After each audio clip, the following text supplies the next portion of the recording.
Ayo baca sholawat, jangan males. Aku selalu bilang teman-teman, sholawat itu gampang banget. Sholawat adalah cara termudah, cara tercepat untuk kita menggapai hajat. Cara termudah, cara tercepat untuk kita bisa menghapus dosa-dosa kita yang banyak banget, gak kehitung.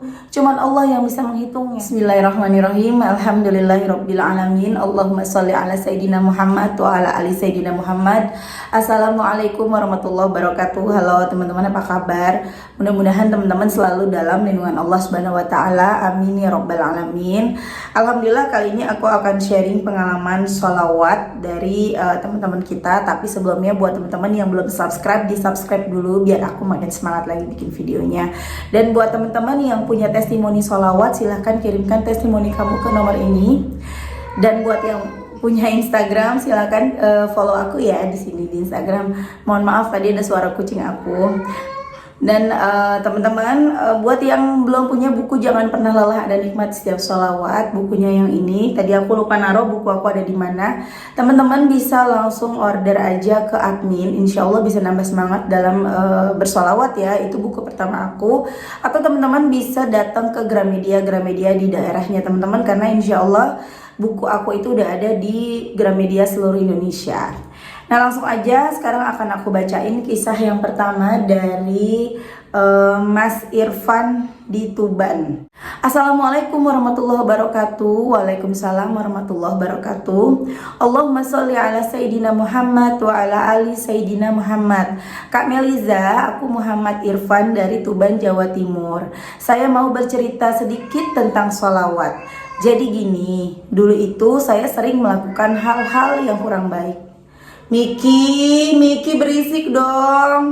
Maaf ya teman-teman ya. Saya mau cerita sedikit. Jadi gini, dulu itu saya sering melakukan hal-hal yang kurang baik dan berbuat dosa. Masih sering meninggalkan sholat dan jarang sholat subuh. Setelah saya buka YouTube dan saya melihat ceramah yang berkaitan dengan hikmah sholawat, akhirnya saya membeli tasbih digital dan saya memulai bersholawat setiap hari. Selang beberapa hari sampai sekarang, alhamdulillah saya sedikit demi sedikit mulai berubah. Yang dulunya suka berbuat dosa, tidak takut akan hal kemaksiatan, sekarang mulai berubah menjadi lebih baik. Berkat sholawat, meski masih belum maksimal, tapi alhamdulillah berkat sholawat saya lebih bisa menghindari hal-hal maksiat. Dan dulu itu saya lulus sekolah, disuruh sama orang tua kuliah, saya tidak mau dan hanya bersikeras ingin bekerja. Dan setelah saya mengamalkan sholawat, alhamdulillah dengan hati saya berkeinginan untuk memulai mendaftar kuliah dengan uang saya sendiri yang saya dapat dari hasil bekerja sebagai buruh swasta. Alhamdulillah berkat sholawat saya merasakan perubahan lebih baik di hidup saya. Mungkin itu dari saya Kak, minta doanya agar lancar kuliah saya, amin. Dan saya bisa sukses ke depannya agar bisa mencapai cita-cita saya yang ingin membanggakan dan membahagiakan kedua orang tua saya dan juga keluarga saya. Sekian, terima kasih. Allahumma sholli ala Sayyidina Muhammad wa ala ali Sayyidina Muhammad. Waalaikumsalam Mas Irfan. Masya Allah, makasih ya udah berbagi cerita. Semoga jadi motivasi buat teman-teman. Iya Kak, terima kasih. Mohon doanya agar bisa membahagiakan dan membanggakan kedua orang tua saya. Alhamdulillah berkat sholawat merubah hidup lebih baik. Selama sholawat tidak menunggu hasil, insya Allah akan menjadi hidup lebih baik. Allahumma sholli ala Sayyidina Muhammad. Masya Allah ya, itu tadi testimoni dari Mas Irfan di Tuban. Nah ini benar teman-teman, dengan kita bersolawat kita tuh bisa berubah menjadi lebih baik ya. Apapun latar belakang kita ya teman-teman. Makanya aku sering bilang apapun latar belakang kita, karena kan ada yang ada yang terjerumus bekerjanya tuh pekerjaan yang tanda kutip ya teman-teman ya. Misalnya teman-teman pekerja malam gitu ya, yang bekerja yang karena kan nggak semua orang bekerja malam itu karena memang keinginannya ya. Pastinya siapa sih yang pengen bekerja seperti itu ya. Mudah-mudahan tayangan ini ada yang nonton ya teman-teman. Misalnya ya, ada teman-teman yang harus menjadi pekerja malam atau apapun itu yang dilakukan yang tentunya berdosa, yang haram. Teman-teman udah deh, daripada teman-teman bingung mau keluar dari pekerjaan itu tapi teman-teman masih ragu, masih takut, udah baca sholawat ya. sholat, nanti lama-lama jadi mau sholat, kemudian dari sholat itu lama-lama dari sholawat itu juga lama-lama kita hatinya terketuk, hati kita masuk hidayah Allah, kita bisa meninggalkan pekerjaan haram. Bahkan ya teman-teman ya, bukan hanya kita meninggalkan, tapi kita sama Allah udah disediakan pekerjaan yang jauh lebih baik, yang berkah. Beneran nih, cobain. Dan atau teman-teman yang biasanya males sholatnya, bangunnya suka kesiangan subuhnya, pokoknya males ibadah, itu jadi berubah, jadi pengen ibadah. Bahkan yang tadinya jarang ngaji, jadi rajin ngaji, jadi mau sedekah, jadi berubah, jadi lebih baik. Nah kalau ibu-ibu, biasanya ibu-ibu tuh rajin ibadah ya, ibu-ibu tuh rajin sholatnya, rajin ngajinya. Cuma masalahnya satu, gosip.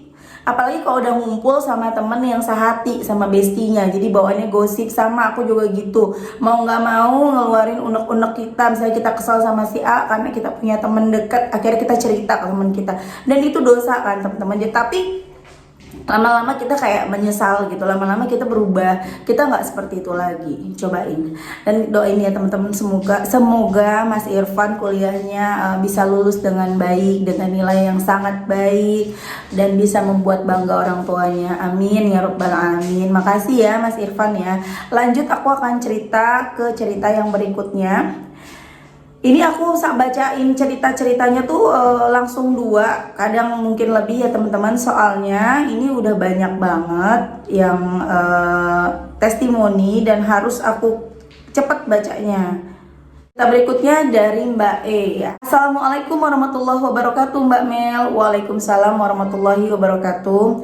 Sebelum saya testimoni keajaiban sholawat terlebih dahulu, perkenalkan nama saya inisial aja Mbak Mel, nama saya E. Saya tinggal di kota kecil di Jawa Timur, tepatnya Desa Jimbe, Kecamatan Kademangan, Kabupaten Blitar. Suami bekerja sebagai satpam di pabrik di desa kami. Saya adalah ibu rumah tangga yang mempunyai 2 orang anak. Testimoni sholawatnya adalah, pada tanggal 3 Desember 2021, saya berniat berhutang pada teman saya 200.000. Saya janji 2 minggu aja, 2 minggu saya kembalikan. Tapi Masya Allah Mbak Mel, berselang 2 minggu sesuai waktu yang saya janjikan, saya beranikan untuk WA teman saya bahwa saya ternyata belum bisa mengembalikan pinjaman uang tersebut. Tapi ternyata beliaunya mengatakan uang 200.000 tersebut nggak usah dikembalikan. Masya Allah, beliau memang niat memberikan uang tersebut untuk saya. Ya Allah, ternyata keajaiban salawat itu sudah aku rasakan Mbak Mel. Testimoni yang kedua, tanggal 27 Januari 2022, tepatnya malam Jumat, kira-kira jam 1:30, saya melaksanakan sholat sunnah tahajud, sholat hajat, dan taubat. Setelah itu melaksanakan riyado sholawat Jibril 444 kali.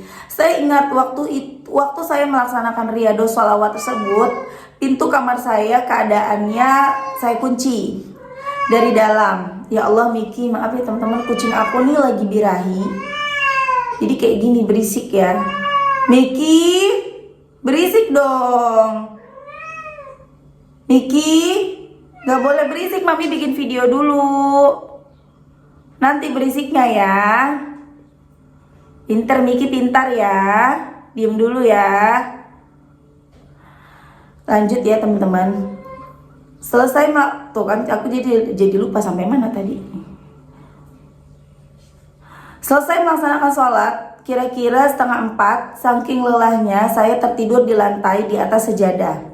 Kira-kira jam 4:15 saya terbangun, dan betapa kagetnya saya melihat ada seekor ular piton sebesar gagangnya sapu lantai Mbak Mel, sudah melingkar di lantai dekat saya tertidur tadi. Saya begitu terkejut, tapi untungnya Tuhan tetap menyelamatkan saya. Untung waktu tertidur tadi ular tersebut tidak mendekati saya.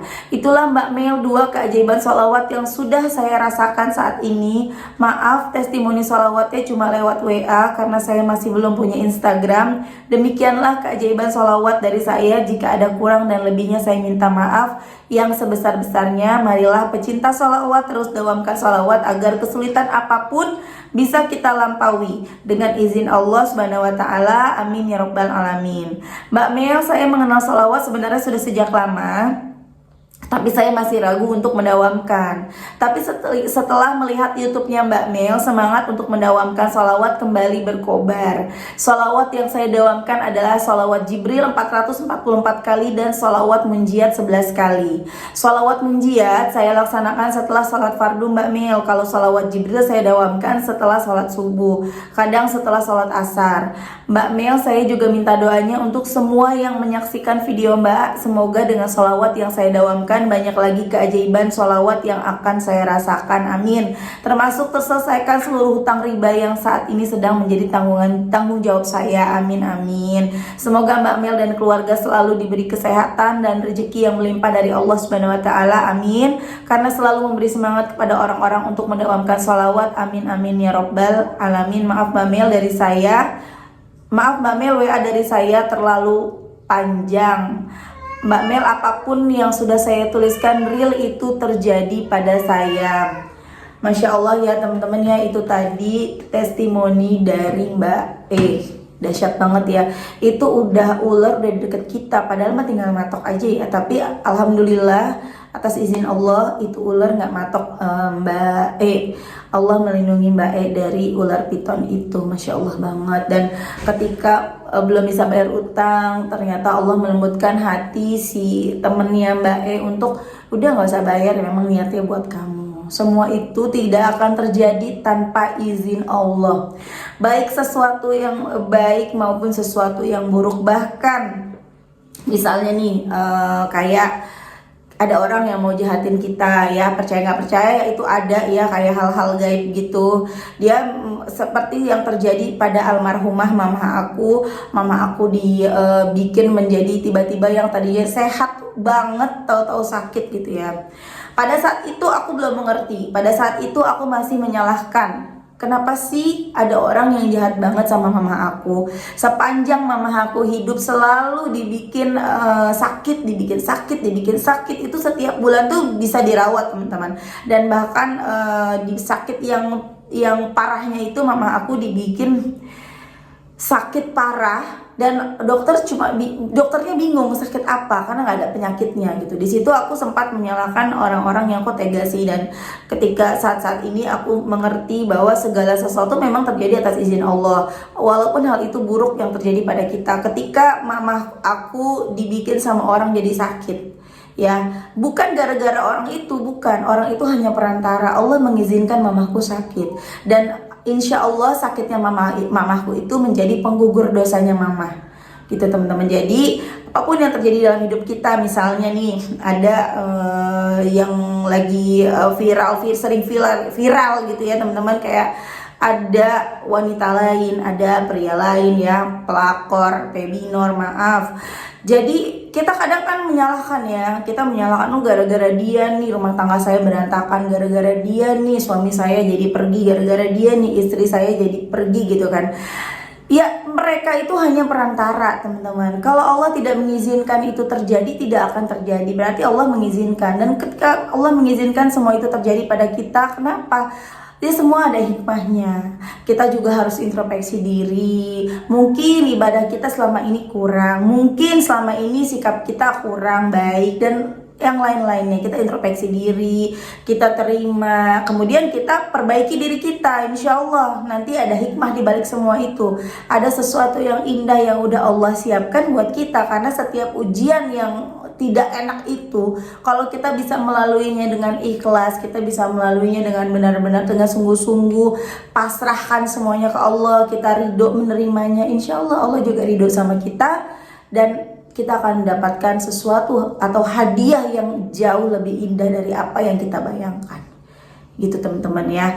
Alhamdulillah banget itu yang terjadi sama Mbak Alhamdulillah juga yang terjadi sama Mas Irfan. Ayo teman-teman jangan males baca sholawat. Ayo baca sholawat, jangan males. Aku selalu bilang teman-teman, sholawat itu gampang banget. Sholawat adalah cara termudah, cara tercepat untuk kita menggapai hajat. Cara termudah, cara tercepat untuk kita bisa menghapus dosa-dosa kita yang banyak banget, gak kehitung. Cuman Allah yang bisa menghitungnya. Ketika kita menginginkan sesuatu, kita kepengen punya rumah, kita kepengen punya pasangan, kita kepengen punya anak, Allah tuh ngasih, karena Allah memang baik banget. Ketika hambanya meminta, Allah tuh ketika kita hambanya mengangkat kedua tangan meminta kepada Allah, kemudian kita kembali dalam keadaan tangan yang kosong, Allah itu malu. Allah tuh ngasih, "Ya Allah, aku minta jodoh dong, jomblo terus, pengen nikah, pengen berkeluarga." Allah kasih, Allah datengin. "Ya Allah, aku pengen dong punya rezeki untuk bayar utang, aku malu ngutang melulu, tolong ya Allah." Allah kasih, tapi nggak ketemu ke kita, nggak nyampe ke kita apa yang Allah berikan. Karena apa? Terhalang oleh dosa. Dosa yang selalu aku ulang-ulang. Dosa itu seperti tembok, teman-teman.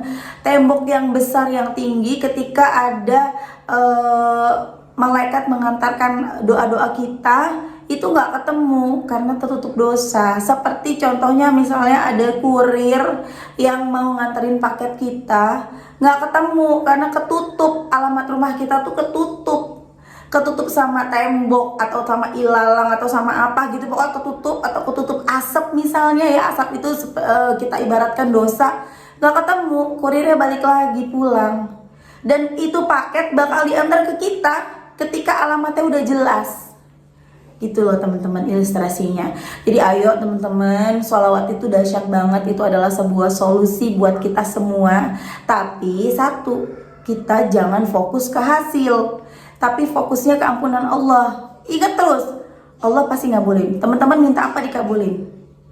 Tapi karena dosa kita yang terlalu banyak, itu nggak ketemu kan. Oh, doaku belum dikabul, berarti dosaku masih banyak. Kejar terus teman-teman. Berapa banyak sholatnya, bebas sebanyak-banyaknya. Makin banyak makin bagus. Bisa 1.000 alhamdulillah, bisa 10.000 alhamdulillah, bisa 20.000 alhamdulillah, bisa 25.000, bahkan ada yang bisa sampai 70.000 loh. Ya, dan itu emang berat banget. Itu memang mesti melatih diri kita ya. Kita harus berlatih terus setiap hari. Lama-lama bisa kok kita mencapai itu semua. Ya, oke teman-teman, terima kasih udah nonton. Mudah-mudahan bermanfaat dan jadi motivasi buat teman-teman. Kita doakan sama-sama, bantu aminkan ya teman-teman ya. Kalau misalnya aku kan suka bilang teman-teman doain ya supaya ini begini. Kalau kita bantu aminkan, insya Allah doa yang baik akan kembali kepada kita juga. Kita doakan mudah-mudahan Mas Irfan doa-doanya dikabulkan, Mbak E doa-doanya juga dikabulkan. Amin amin ya rabbal alamin. Assalamualaikum warahmatullahi wabarakatuh.